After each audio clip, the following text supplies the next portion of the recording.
خواجہ آصف صاحب، سابق D G I S I فیض حمید کو تو 14 سال کی سزا ہو گئی ہے، کورٹ مارشل ان کا ہو گیا ہے، لیکن اس کے بعد اسپیکولیشن بہت ہو رہی ہے، اور انفیکٹ حکومت کے کئی رہنما آ کر اس پہ بات بھی کر رہے ہیں کہ جو دائرہ کار ہے احتساب کا وہ اس سے زیادہ وسیع ہوگا، اس کے گھیرے میں اور لوگ بھی آ سکتے ہیں.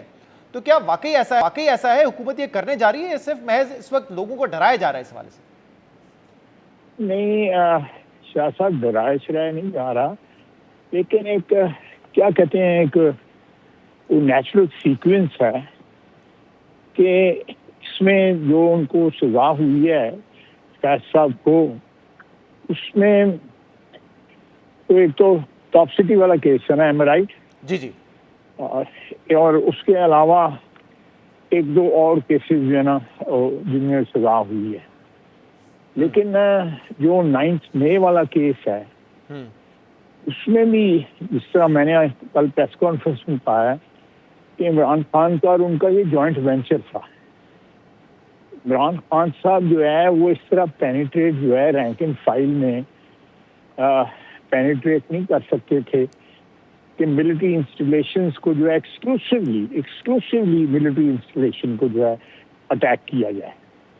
یعنی جہاں جہاں جلوس کیے ہیں راستے میں بڑے ایسے بھی ٹارگٹ آئے جن کو نارملی جلوس یا بلوا ہوتا ہے تو اٹیک کیا جاتا ہے، لیکن ان کو ایک جس طرح لگتا ہے جو پیٹرن تھا کہ ایک اسپیسیفک ٹارگیٹس دیے گئے ہوئے ہیں اور ان پہ اٹیک کرنا ہے.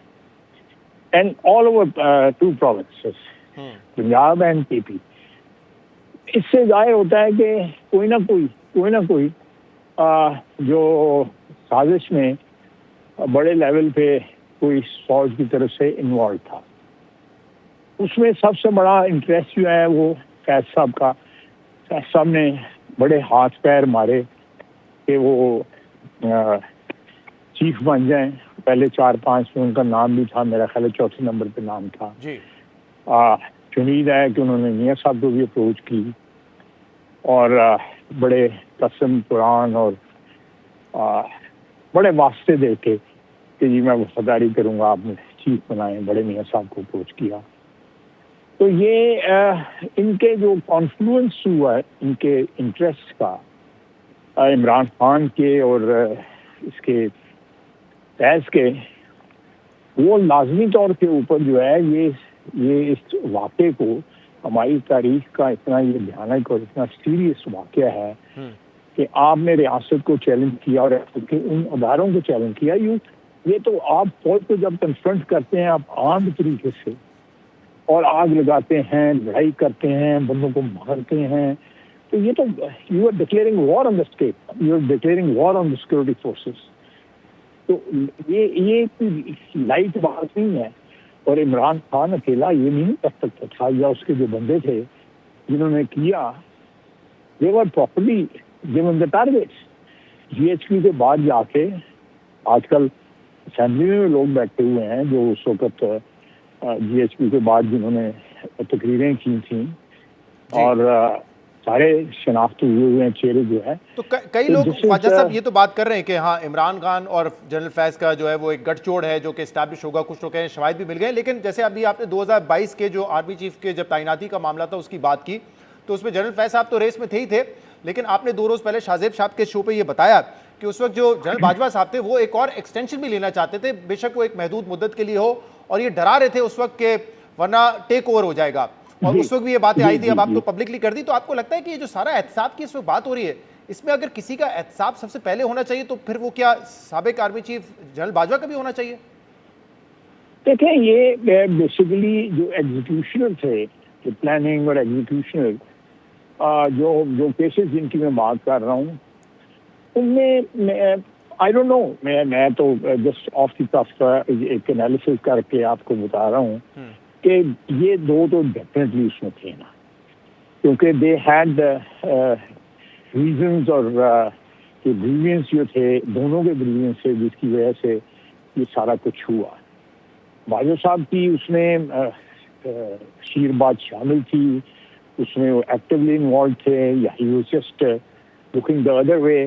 I cannot comment on that. نہیں لیکن آپ کہہ رہے ہیں دھمکی تو انہوں نے اس وقت کی حکومت کو دی کہ ہم ٹیک اوور کر دیں گے، تو اس کا مطلب اگر وہ کسی کے کہنے پہ تو نہیں کر سکتے؟ نہیں، انہوں نے جس وقت کی میں بات کر رہا ہوں، حکومت ہماری تھی. جی جی، انہوں نے حکومت ہماری تھی اور ہمیں انہوں نے کہا کہ جی آپ میری خواہش ہے، یعنی ان کی خواہش ہے، میری خواہش کی کیا وقت ہے، تو اس کی تعمیل کریں، نہیں تو میں ٹیک اوور کر. بالکل انہوں نے مجھے کہا، میں بالکل شگاف الفاظ میں آپ اسپیکر پروونشل اسمبلی سے بھی. اور اس چیز اگر یہ انہوں نے جو آپ جیسے آپ کہہ رہے ہیں کہ کہا ہے، تو پھر احتسابی عمل میں اس کے حوالے سے کیا ہونا چاہیے؟ دیکھیں، اگر یہ پروسیس سٹارٹ ہوتا ہے تو یہ باتیں اگر ان سے پوچھی جاتی ہیں، کیونکہ ہی واز ایڈمنٹ کہ جو ایک شہزاد صاحب پاکستان کی تاریخ میں سویلین حکومتوں کے ساتھ یا سویلین جو سیٹ اپ سے ساتھ ان کا بہت کچھ ہوا ہے، لیکن ایک بات کبھی نہیں ہوئی کہ آپ آرمی چیف اپوائنٹ کرنے کی جو طاقت جو ہے یا ڈسکریشن جو ہے وہ آپ ان سے چھین لیں. یہ آپ پوری ساری لیں، ٹھیک ہے کسی نے سفارش کروا لی، جنرلوں نے سفارش بھی کرائی چیف بننے کے لیے، بنے بھی چیف سفارشی ماضی کے اندر، میں 30-40 سال پرانی بات کر رہا ہوں. تو لیکن یہ تو ڈائریکٹلی، یعنی میں ان کو بار بار منت کرتا تھا، یہ ایک پروسیس ہے، اس کو نہ ڈسٹرب کریں، late it remain with the civilian government. 5 کام آپ بھجوائیں، اور ہم تو آپ کو کہہ رہے ہیں کہ پہلے نام پہ رکھیں، میرٹ پر رکھیں، شفل کرنے کی ضرورت ہی نہیں ہے کوئی. صحیح. بہرحال انہوں نے انسسٹڈ، انہوں نے کہا. پھر یہ بھی جو آپ نے دوسری بات کہی ہے، یہ بھی بالکل میں نے کہی ہے اور بالکل پارٹی کے ساتھ کہی ہے. I'm not backing off.